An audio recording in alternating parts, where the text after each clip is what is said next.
Hello, Splinterland players.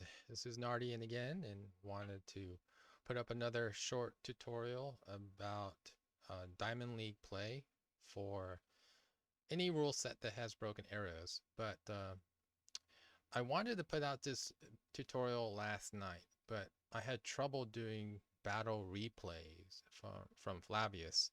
I was doing some research, and it turns out that the there's a recent game update, I assume, that broke the links that I have from Flavius where you can do a replay. So like this link here, 3380B or SL15. If you click on that link, it'll open up a new tab, and you can see that the URL here looks very similar to what you would see when you replay a battle from Splinterlands itself.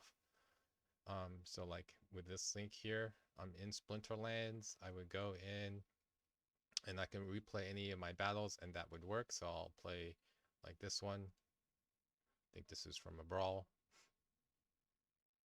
Okay, so you can see it working, but you can see that when that link is clicked on from some other application origin other than Splinterlands, there's an issue with a recent change that requires connection and authentication requirements, which I don't have from, of course, my application domain from cashybiddy.com. And that's something that just got implemented maybe 2 days ago, because I just noticed it yesterday when I was doing these tutorial videos. And so I posted onto their third-party applications, third-party development Discord, this issue. And I would really like your guys' support in commenting on this.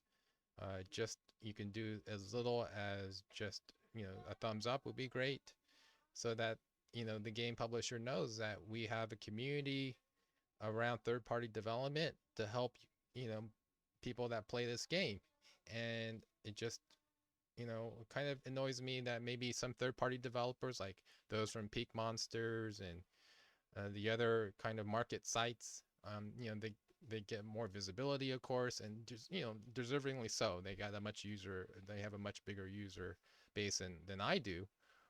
Um, but we're still supporting the game economy here. We're still part of the community, and it's just more than myself, and I'm hoping that we can grow at least what we currently have to something that may be more to the level of like Peak Monsters, because we offer a different service. And third-party market services, we offer data analytics, and I don't see something like that available in the community. Maybe there used to be in the past, and I'm doing this for helping people do better with their battles. And I don't see why the game publisher would not want that supported. So if you if you hear a little frustration in my voice, it's because of that.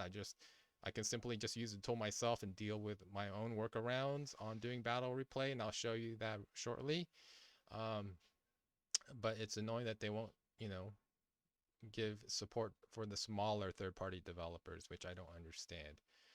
As a blockchain game, which is really focused around a community, and trying to grow the community, which includes developers, I don't understand why the left hand is not supporting the right here. It's just kind of dumb.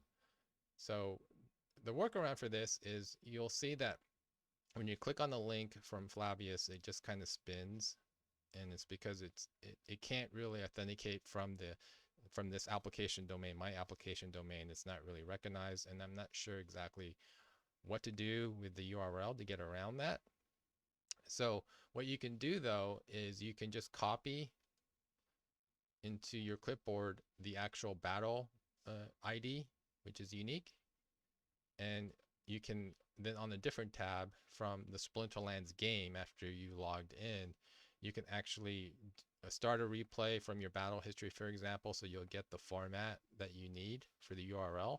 Since you're already logged in and authenticated, you can simply change the battle ID to the one that you pasted into your clipboard. Oops, I'm sorry, I did a copy instead of a paste, so let me look at that again. So you click on from Flavius the replay link, and then what you want to just only grab is the battle ID. So you copy that, and you can close out that tab since it's not going to ever resolve. And then you can paste it over the battle ID from a battle replay link that you did from your Splinterlands game. So it's coming from the correct domain. So you paste that in there so you can see how that changed, and then enter. And then you'll see the battle. So this was a Zawi battle against Jasper.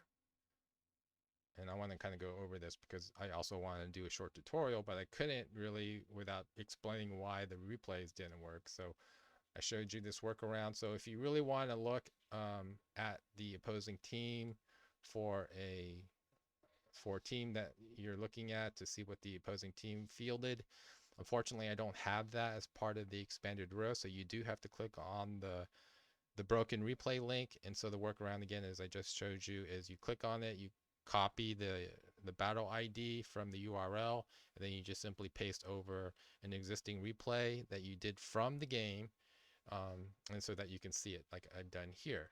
Okay, so that was my quick rant. Again, here's go to developers third-party channel inside the Splinterlands Discord. You can see Vice was really nice, and he posted a comment here. It would be nice if you guys also posted other comments and kind of show support for the tool so I can keep it going. And just do as little as a emoticon is fine. Just want them to know that they have a community around this tool. And if they're really about supporting the community, they should do something about this. So let's see what happens. But anyway, what I wanted to show was I recently did this ranked battle, and it was kind of genius, right? Not for me, but from Zowie. I mean, Zowie is a great player, and I think Zowie did something that just kind of blew my mind, and so I wanted to share. And so the rule set for the battle was broken arrows and target practice. And so with Flavius, I wanted to see how popular or how known this kind of strategy is with broken arrows. And it turns out I did this filter where I wanted to look at all battles in Diamond. And, I have over almost 460,000 Diamond teams here from, curated from the top Diamond and Champion leaderboard players. And I wanted to see if there were any teams under Broken Arrows and anything else under Diamond where they used Angel of Light in the tank position and Lord A in way in the back, and everything in the middle is pretty much like melee attackers. And what's cool about this is, what I think is so genius about this is there's some assumptions being made that with under Broken Arrows, you're either going to be using melee or magic. But what helps your assumption is if the mana cap for the battle is low, like maybe something below 30, the chances are there's going to be more melee than magic. Sometimes magic attackers can get pretty expensive, and that's what the assumption that Zowie made here against me. And what's cool about it is if you go ahead with that assumption, then you can go ahead and set up Angel of Light to resurrect Lord A, which has thorns against all those sneak attackers, because with melee attackers there's going to be a lot of heavy sneak use. And this was amazing. I really love this because since you're loading up on heavy sneak, Angel of Light isn't going to be hit that hard. Plus Angel of Light has pretty high health at 8. And so this white team, or this I call them white, but this life team does pretty good. And I was I had a water team, and I had both the Saber Shark and the Pellicor Bandit, and they both attack at 4, and they both have sneak attack, and they were hitting Lord A pretty hard, and they died off. And so I really like this this combo here. Maybe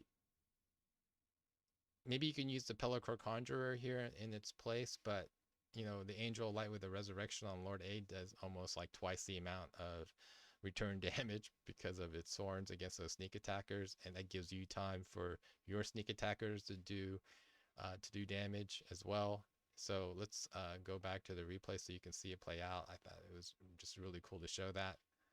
So I thought there was another battle against me, but I think it doesn't have to be just only broken arrows. I like how this would also support if you had a rule set that allowed range, and this would pretty much also mitigate or counter snipe attacks, because you don't really have any range attackers or no attackers or no attack monsters until at the very end. And so if you think you might have some range attacks going on, you could swap out Lord A for the Onyx Sentinel, and that will probably work just as well. And the return fire would be great there. But here in this case, under Broken Arrows, you would think there would be a lot of magic attack, and so it does, especially under this particular combination of rules with target practice. So all of the magic attackers, if there are any, are going to hit Lord A, because everyone in the middle are melee attackers. So it's a brilliant strategy. You want to reduce the number of non-attack monsters to the very end, just to one monster, and leave it to the very end, so that it would serve both on countering sneak and magic snipe attacks, because we have target practice here. So this is just an example of how brilliant some of the top 5 champion players are. Just well versed on all kinds of strategies and counters against these different combinations of role sets. So definitely try to use this. Lesson here again is if you think that there's going to be magic attack and range attacks, and they're going to be heavy snipe, and then if you also think there's going to be heavy sneak, this particular combination where you have melee attackers really just make up most of your team, and then you have maybe a non-attack monster in the tank position that can do resurrect, which really there's only one or two of these, and then you have a good sneak counter in the back. That's going to most likely be resurrected first, and so it's going to keep doing that kind of the counter damage to all those sneak attackers. It's just an excellent strategy, and I think this can translate well to other rule sets beyond target practice and broken arrows. So look for that. We could, while we're here, just go ahead and get rid of the against summoner here of Valnamor, and get rid of the white summoner.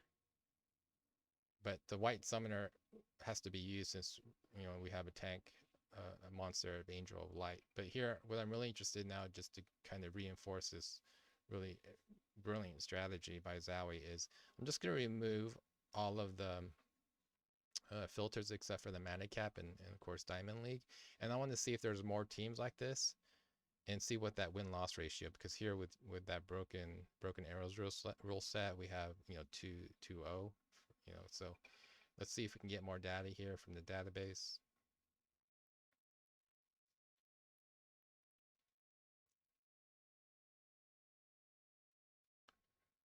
And we have almost looks like over 100 battles, so 59 wins and 43 losses for a win-loss of 1.37. Not bad.